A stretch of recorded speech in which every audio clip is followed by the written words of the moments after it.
Hello everyone, I am Rayber Edian P. Estrasa from Grade 4 SSES, and this is my performance task in Science Quarter 4, making an improvised weather instrument. In the previous lesson, we've learned about the elements that are important in weather forecasting. Meteorologists depend on them to gather information about weather conditions.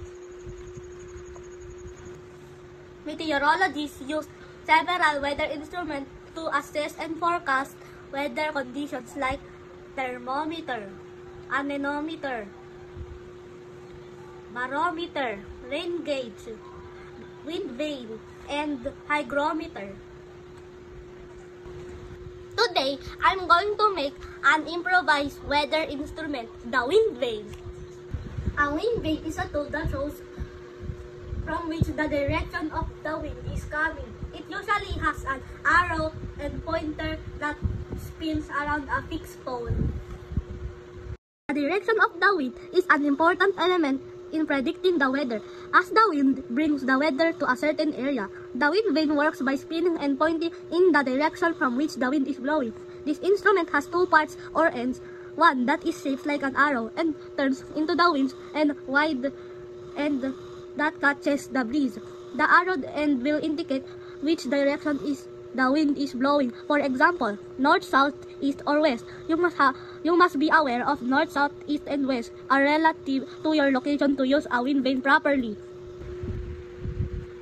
Gather your supplies. These are what we need: plastic straws, glue, pencil with eraser, pins, modeling clay, scissors, file folder, and paper, plastic ruler, and paper plates. But since we don't have paper plates, I'm going to use a carton. Make the arrow. Use the Manila folder to cut out an arrow point that is 5 cm or 2.0 inch long and 5 centimeters wide at the base. Then cut out a tail for the arrow that is 7 cm long and 7 cm wide. Take the straw and make 1 cm cuts on each end of the straw. Form the arrow by sliding the arrow point on one end of the straw and the arrow tail on the other end of the straw.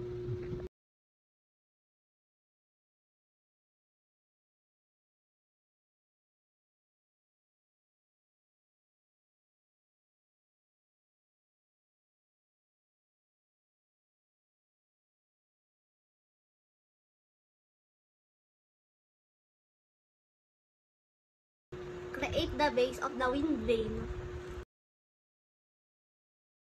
Do this by pushing the pin through the middle of the straw and then into the eraser on the pencil.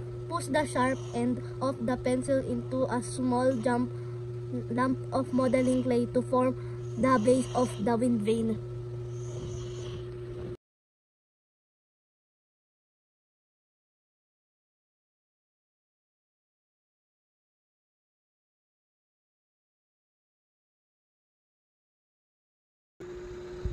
Note the forward direction on the paper plate.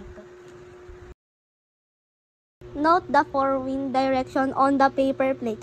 Take the paper plate and write the 4 directions: north, south, east, and west on each end of the plate. Place the clay base with the arrow attached in the center of the paper plate.